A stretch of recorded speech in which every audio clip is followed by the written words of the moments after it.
Twin Farm sits on 300 acres of idyllic Vermont countryside, just 1.5 hours outside of Burlington. From its charming standalone cottages, the endless array of activity, and its always fresh farm-to-table menu, it's everybody's New England dream come true. It's local and it's low-key, but it finds itself on the bucket list of many, and it's certainly an Indagare favorite hotel.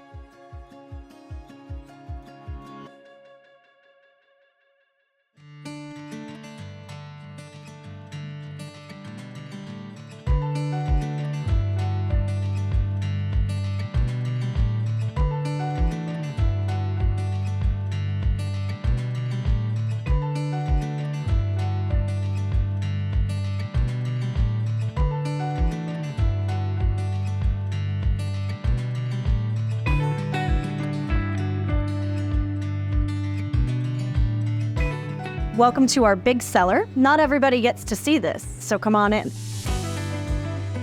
Our guests' tastes are all over the map, as are most people's, so we have to make sure that our collection represents that. So we are sourcing from all different countries, all different grape varieties, all different regions. A little advice for building a collection at home is to do the same. Most people aren't fortunate enough to have quite this much room. If you are, that's awesome. But try and make it well-rounded. Me personally, if I was just collecting wine to my taste, it would be all Barolo and white Burgundy. But I encourage myself to go outside of the box and collect bottles that aren't necessarily my taste, because you never know when your taste might shift and when you might have guests that might not be your exact taste. When you're sourcing wines, don't just go with your wheelhouse and your comfort zone.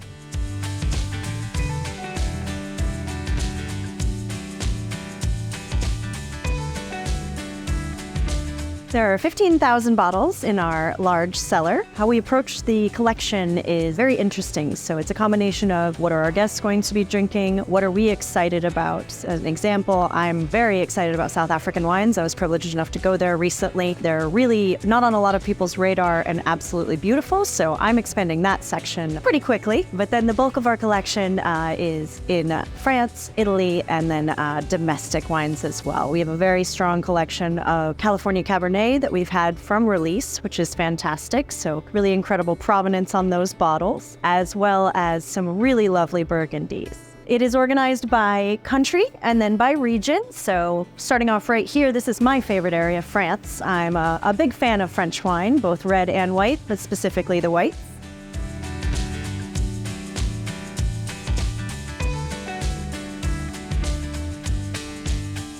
Quite a collection spanning the entire country, looping through Burgundy, down through the classic Bordeaux, Southern Rhone, Northern Rhone, ending, of course, with Alsace, which doesn't quite fit in the rack, but we love them anyway. One of my favorite areas to drink. I think the wines are just so incredibly versatile, classic, and delicious. This building we're pulling in and bringing into all the time. It's my job to make sure that we are pulling things down to the main house to utilize and also replacing those, which is an excellent job to have. So as we go through California Cabernets, we're adding to them. But in terms of how long things will stay in this cellar, nobody really knows. So we have some beautiful older bottles from 1997, fantastic vintage in California. But then we have some younger things. So right next to it, 2019 from Dunn. So it's a constant ebb and flow in this cellar of what we are taking in and is going out for product.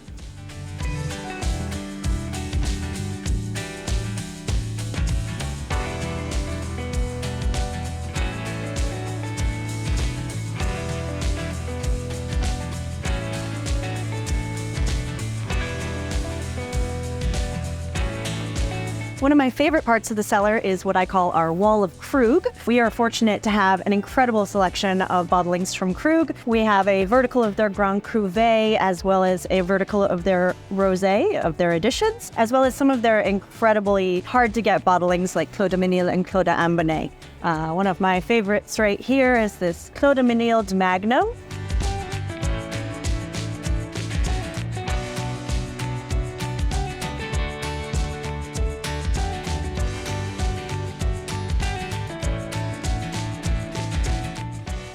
So the reserve program is about 2,000 items. It is the unicorns of the wine world, the bottles that everyone wants and no one can get. We are very fortunate here to have an amazing selection of those. Spanning the world of wine, we go to France, Italy, Spain, domestic.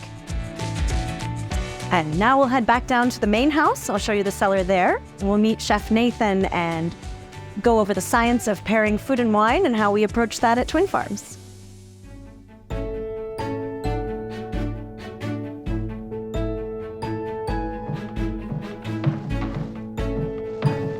Be careful on the stairs. So welcome to the main house cellar. This cellar is accessible to guests on property. We keep about 2,000 bottles of our 15,000 bottle collection that you just saw down here. So our somm team will journey down here, having reviewed the menu with Chef and his team. We work very closely with the kitchen, working on what works well, what we find that doesn't work, which is just as informative frequently. We get to try out all sorts of different wines. So what each person on the somm team is excited about, regions, grapes, all sorts of different things. We do serve dinner down here as well. We'll transform the space anywhere from an intimate dinner for 2 up to a group of 6 friends. Well, now that you've seen where we're pulling from, we're gonna head upstairs and meet with Chef Nate and talk a little bit more in depth about how we put it all together each day for the tasting menu in the main house. Come on up.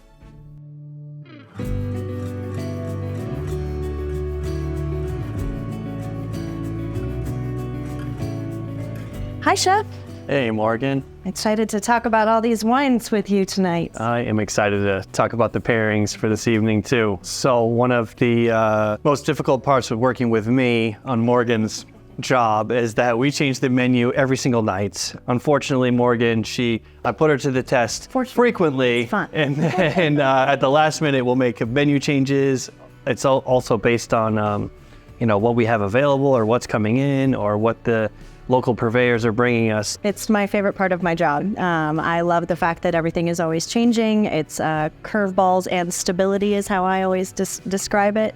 We'll have an idea that maybe something will be coming in from the garden and we'll get to work with it soon, and then in it comes and we get to try out different wines with it. What are some of the steps that you go through when it comes to pairing, or what's the thought process? Yeah, absolutely. It is a process. I'm always dipping spoons in sauces and trying things. That's the essential part, is that it is trial and error. I've thought that I was on the right track with a pairing, that it was a no-brainer, and it's absolutely amazing. And then I've tried it with a component of the dish, and it's appalling. So you're just always trying things. And then at the end of the day, it's subjective, because occasionally people don't want to do a pairing. They would rather just drink, XYZ and eat XYZ. And, that's okay too. It's if you enjoy it, that's the end of the day. That's the most important thing.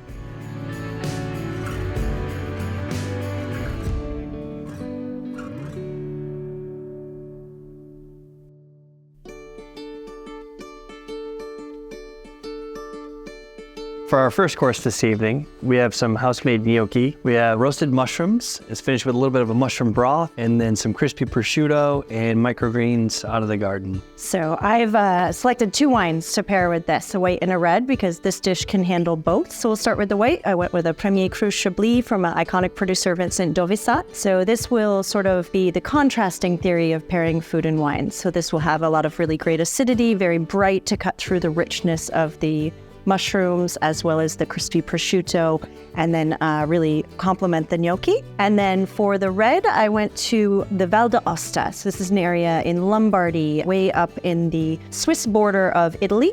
And it's a cornelin, one of their indigenous varieties. So this is a low tannin, crunchy red fruited red wine. And that will really bring out the mushrooms, the earthiness, complement that, and not overwhelm the gnocchi again. So that is what we have in our glasses. I'm enjoying the Dovissat Chablis, and Chef is enjoying the Rosette Cornelin. So for another dish that we have this evening, we have beef strip loin, roasted potatoes that came out of the garden. There's a little bit of butternut puree, and there's some caramelized onion. And then there's also a little bit of a squash salad and some fennel that is finished with, and then it's paired with a mustard seed demi. And a couple options there. I selected 3 wines. So starting closest to me right there, have Palobea's Pagliaro. So this is 100% Sagrantino from Umbria in Italy. It's a burly wine. It'll cut through the fat, stand up to that mustard seed demi-glace. When I'm looking at pairing entrees, I'm looking at the protein, but then I'm also looking at sauces and other dominant flavors of the dish.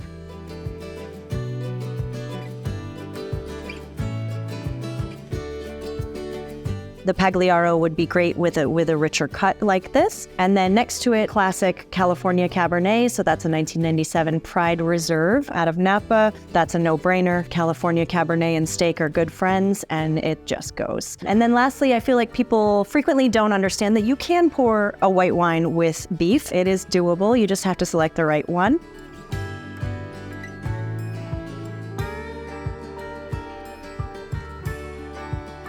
So I've selected a Riesling. Riesling is incredibly high acid and again cuts through the richness on beef, and it just goes with everything. Our selection tonight is from Alsace, so Eastern France, by Domaine Weinbach, amazing producer that is working there.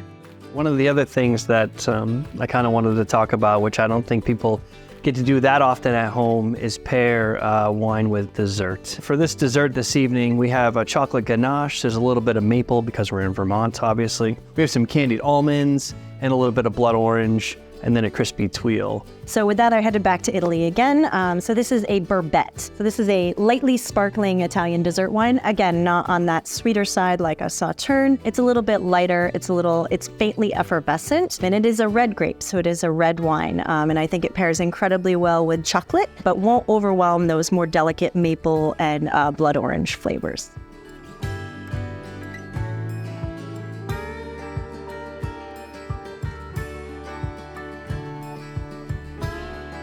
Well, I appreciate your insight, and this has been excellent, and I hope that everyone's learned just a little bit and have a great time pairing wines at home with all the food that you like to enjoy.